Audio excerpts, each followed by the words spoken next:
Hello friends, welcome to kitchen spell. ಇವತ್ತು ನಾವು crab pepper masala ಹೇಗೆ ಮಾಡೋದು ಅಂತ ನೋಡೋಣ। ಮೊದಲು 4 ಚಮಚದಷ್ಟು ಕುಕಿಂಗ್ ಆಯಿಲ್ ಅನ್ನು ಹಾಕೊಂತಾ ಇದ್ದೀನಿ। ಎಣ್ಣೆ ಸ್ವಲ್ಪ ಬಿಸಿ ಆಗಲಿ। ಈಗ ಎಣ್ಣೆಗೆ ನಾನು 2 ಹಸಿಮೆಣಸನ್ನ ಉದ್ದುದ್ದವಾಗಿ ಕಟ್ ಮಾಡಿ ಇಟ್ಕೊಂಡಿದ್ದೀನಿ, ಇದನ್ನ ಹಾಕೊಂತಾ ಇದ್ದೀನಿ। ಸ್ವಲ್ಪ ಇದನ್ನ ಚೆನ್ನಾಗಿ ಫ್ರೈ ಮಾಡ್ಕೊಳ್ಳಿ। ಈಗ ಹಸಿಮೆಣಸು ಚೆನ್ನಾಗಿ ಫ್ರೈ ಆಗಿದೆ। ನಾನೀಗ ಒಂದು ಹ್ಯಾಂಡ್ ಫುಲ್ ಆಗುವಷ್ಟು ಕರಿಬೇವನ್ನ ಆಡ್ ಮಾಡ್ಕೊತಾ ಇದ್ದೀನಿ। ಕರಿಬೇವನ್ನ ಸ್ವಲ್ಪ ಜಾಸ್ತಿಯಾಗಿ ಹಾಕೊಳ್ಳಿ, ಇದು ನಾವು ಮಾಡುವಂತ ಡಿಶ್ಗೆ ಒಳ್ಳೆ ಫ್ಲೇವರ್ ಅನ್ನ ಕೊಡುತ್ತೆ। 3 ಮೀಡಿಯಂ ಸೈಜಿನ ಈರುಳ್ಳಿಯನ್ನ ಈ ರೀತಿಯಾಗಿ ಸಣ್ಣದಾಗಿ ಹೆಚ್ಚಿಟ್ಕೊಂಡಿದ್ದೀನಿ। ಈಗ ಇದನ್ನ ಆಡ್ ಮಾಡ್ಕೊತಾ ಇದ್ದೀನಿ। ಈರುಳ್ಳಿಯನ್ನ ಚೆನ್ನಾಗಿ ಫ್ರೈ ಮಾಡ್ಕೊಳ್ಳಿ।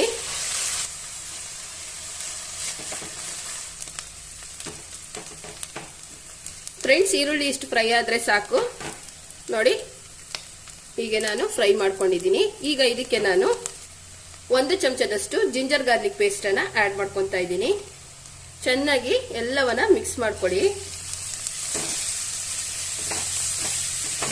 ಈಗ ಇದಕ್ಕೆ ನಾನು ಮೀಡಿಯಂ ಸೈಜಿನ 4 ಟೊಮೆಟೊವನ್ನ ಈ ರೀತಿಯಾಗಿ ಹೆಚ್ಚಿಟ್ಕೊಂಡಿದ್ದೀನಿ, ಇದನ್ನು ಕೂಡ ಇದಕ್ಕೆ ಆಡ್ ಮಾಡ್ಕೊತಾ ಇದ್ದೀನಿ। ಚೆನ್ನಾಗಿ ಮಿಕ್ಸ್ ಮಾಡ್ಕೊಳ್ಳಿ ನೋಡಿ। ಹೀಗೆ ಮಿಕ್ಸ್ ಮಾಡಿಕೊಂಡು ಈರುಳ್ಳಿ ಮತ್ತು ಟೊಮೆಟೊ ಚೆನ್ನಾಗಿ ಮ್ಯಾಶ್ ಆಗ್ಲಿಕ್ಕೆ ಬಿಡ್ತಾ ಇದ್ದೀನಿ। ನಾನು ಇದಕ್ಕೆ 2 ಚಮಚದಷ್ಟು ಕುಕಿಂಗ್ ಆಯಿಲ್ ಅನ್ನ ಹಾಕೊಂತಾ ಇದ್ದೀನಿ। ಚೆನ್ನಾಗಿ ಇದು ಮ್ಯಾಶ್ ಆಗಲಿ ಫ್ರೆಂಡ್ಸ್। ಇದು ಈ ರೀತಿಯಾಗಿ ಚೆನ್ನಾಗಿ ಈಗ ರೆಡಿ ಆಗಿದೆ। ಈಗ ಇದಕ್ಕೆ ನಾನು 1 ಚಮಚದಷ್ಟು ಖಾರದ ಪುಡಿಯನ್ನ ಆಡ್ ಮಾಡ್ಕೊತಾ ಇದ್ದೀನಿ। 1/4 ಚಮಚದಷ್ಟು ಅರಿಶಿನ ಪುಡಿಯನ್ನ ಹಾಕೊಂತಾ ಇದ್ದೀನಿ। ಅರ್ಧ ಚಮಚದಷ್ಟು ಧನಿಯಾ ಪೌಡರ್ ಅನ್ನ ಆಡ್ ಮಾಡ್ಕೊತಾ ಇದ್ದೀನಿ। ಎಲ್ಲವನ್ನ ಚೆನ್ನಾಗಿ ಮಿಕ್ಸ್ ಮಾಡ್ಕೊಳ್ಳಿ।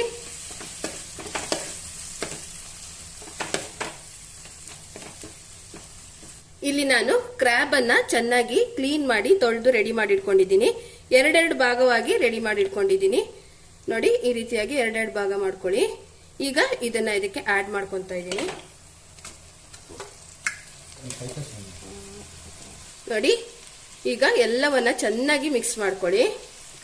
ಇದು ಮಸಾಲೆ ಜೊತೆಗೆ ಚೆನ್ನಾಗಿ ಮಿಕ್ಸ್ ಆಗಬೇಕು ನೋಡಿ। ಈ ರೀತಿಯಾಗಿ ಚೆನ್ನಾಗಿ ಮಿಕ್ಸ್ ಮಾಡಿಕೊಂಡು ರುಚಿಗೆ ತಕ್ಕಷ್ಟು ಉಪ್ಪನ್ನ ಸೇರಿಸ್ಕೊತಾ ಇದ್ದೀನಿ। ಹಾಗೆ ಅರ್ಧ ಕಪ್ ಆಗುವಷ್ಟು ನೀರನ್ನ ಇದಕ್ಕೆ ಆಡ್ ಮಾಡ್ಕೊತಾ ಇದ್ದೀನಿ।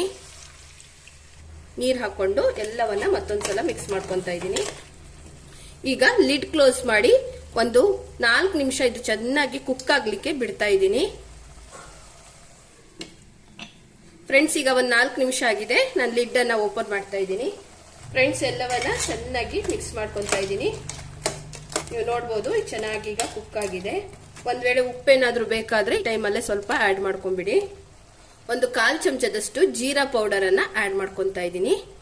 ನಾವು ಮಾಡ್ತಿರೋದು ಕ್ರ್ಯಾಬ್ ಪೆಪ್ಪರ್ ಮಸಾಲ ಆಗಿರೋದ್ರಿಂದ ನಾನು ಸ್ವಲ್ಪ ಪೆಪ್ಪರ್ ಅನ್ನ ಸ್ವಲ್ಪ ಜಾಸ್ತಿಯಾಗಿ ಯೂಸ್ ಮಾಡ್ತಾ ಇದ್ದೀನಿ। ಇಲ್ಲಿ 1.5 ಚಮಚದಷ್ಟು ಪೆಪ್ಪರ್ ಪೌಡರ್ ಅನ್ನ ಆಡ್ ಮಾಡ್ಕೊತಾ ಇದ್ದೀನಿ। ಕರಿಬೇವು ನಾವು ಮಾಡುವಂತಹ ಡಿಶ್ಗೆ ತುಂಬಾ ಒಳ್ಳೆ ಫ್ಲೇವರ್ ಅನ್ನ ಕೊಡುತ್ತೆ। ಹಾಗೆ ಇದನ್ನ ನಾನು ಸಣ್ಣದಾಗಿ ಹೆಚ್ಚಿಟ್ಕೊಂಡಿದ್ದೀನಿ, ಇದನ್ನು ಕೂಡ ಸ್ವಲ್ಪ ಆಡ್ ಮಾಡ್ಕೊತಾ ಇದ್ದೀನಿ। ಸಣ್ಣದಾಗಿ ಹೆಚ್ಚಿಟ್ಕೊಂಡಿರುವಂತ ಕೊತ್ತಂಬರಿ ಸೊಪ್ಪನ್ನು ಸ್ವಲ್ಪ ಆಡ್ ಮಾಡ್ಕೊತಾ ಇದ್ದೀನಿ। ಒಂದ್ಸಲ ಮಿಕ್ಸ್ ಮಾಡ್ಕೊತಾ ಇದ್ದೀನಿ ಎಲ್ಲವನ್ನ। ನಾವು ಮಾಡ್ಕೊಂಡಿರುವಂತ ಕ್ರಾಬ್ ಮಸಾಲ ಇನ್ನೂ ಸ್ವಲ್ಪ ಟೇಸ್ಟಿಯಾಗಿ ಬರ್ಲಿಕ್ಕೆ ನಾನಿಲ್ಲಿ 1 ಬೌಲ್ ಆಗುವಷ್ಟು ತೆಂಗಿನ ತುರಿಯನ್ನ ತಗೊಂಡಿದ್ದೀನಿ। ಮಿಕ್ಸಿ ಜಾರಿಗೆ 1 ಬೌಲ್ ಆಗುವಷ್ಟು ತೆಂಗಿನ ತುರಿಯನ್ನ ಆಡ್ ಮಾಡ್ಕೊತಾ ಇದ್ದೀನಿ। ಇದಕ್ಕೆ ನೀರೇನು ಹಾಕೋದ್ ಬೇಡ, ಹಾಗೇನೆ ಸ್ವಲ್ಪ ತರಿಯಾಗಿ ಇದನ್ನ ರುಬ್ಕೊಳ್ಳಿ ನೋಡಿ। ಈ ರೀತಿಯಾಗಿ ರುಬ್ಕೊಂಡಿದ್ದೀನಿ। ಈಗ ಇದನ್ನ ಡೈರೆಕ್ಟ್ ಆಗಿ ಇದಕ್ಕೆ ಆಡ್ ಮಾಡ್ಕೊತಾ ಇದ್ದೀನಿ। ಪೂರ್ತಿಯಾಗಿ ಹಾಕೊಂಡು ಚೆನ್ನಾಗಿ ಒಂದ್ಸಲ ಮಿಕ್ಸ್ ಮಾಡ್ಕೊಳ್ಳಿ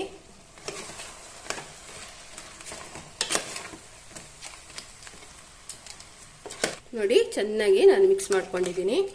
1/4 ಬೌಲ್ ಅಷ್ಟು ನೀರನ್ನ ಆಡ್ ಮಾಡ್ಕೊಂಡು ಲಿಡ್ ಕ್ಲೋಸ್ ಮಾಡ್ಕೊಂಡು 2 ನಿಮಿಷ ಇದು ಕುಕ್ ಆಗ್ಲಿಕ್ಕೆ ಬಿಡ್ತಾ ಇದ್ದೀನಿ ಫ್ರೆಂಡ್ಸ್। 2 ನಿಮಿಷ ಆಗಿದೆ, ನಾವು ಮಾಡ್ಕೊಂಡಿರುವಂತಹ ಕ್ರ್ಯಾಬ್ ಪೆಪ್ಪರ್ ಮಸಾಲ ರೆಡಿ ಆಗಿದೆ। ಈಗ ಇದನ್ನ ನಾನು ಪ್ಲೇಟಿಗೆ ಸರ್ವ್ ಮಾಡ್ಕೊತಾ ಇದ್ದೀನಿ ನೋಡಿ, ಎಷ್ಟು ಚೆನ್ನಾಗಿ ರೆಡಿ ಆಗಿದೆ।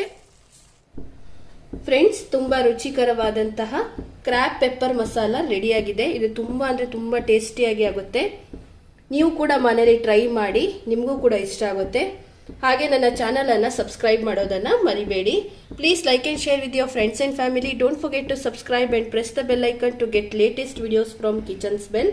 ಮತ್ತೊಂದು ಹೊಸ ರುಚಿಯೊಂದಿಗೆ ಸಿಗ್ತೀನಿ. Till then stay safe and take care. Bye. Thank you.